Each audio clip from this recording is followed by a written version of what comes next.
మరి విఘ్నేశ్వరుడు పార్వతీదేవి యొక్క కుమారుడు కనుక శ్రీ మహావిష్ణువుకి మేనల్లుడు అవుతాడు. మేనమామల ముద్దు మేలైన ముద్దు. ఓసారి ఎందుకో వైకుంఠానికి తీసుకెళ్లాడు, మేనల్లుడు కదూ సంతోషంగా తీసుకెళ్లి అక్కడ సుదర్శన చక్రం పెట్టుకున్నాడు. ఇదేమిటో బాగుందని తీసి తొండంలో కింద పెట్టి మింగేశాడు. అయ్యబాబో ఇది శత్రు సంహారకమైనటువంటి సుదర్శన చక్రం రా, దీన్ని మింగేశాడు పిల్లాడని ఎలా బయటికి తెప్పించాలో అర్థం కాక విష్ణువు మొట్టమొదట ఆ పిల్లాడి ముందు ఇలా చెవులు పట్టుకుని గుంజీలు తీశాడు. గుంజీలు తీస్తే మామయ్య అదేమిటి అంత విచిత్రంగా కిందకి మీదకి ఊగుతున్నామని పడి పకపకా నవ్వాడు.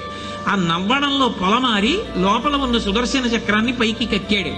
పైకి కక్కడానికి విష్ణువుకి సాధనంగా ఆనాడు గుంజీలు తీశాడు కనుక ఎవరు గుంజీలు తీస్తారో వాళ్ళని చూసి సంతోషించి అనుగ్రహిస్తూ ఉంటాడు.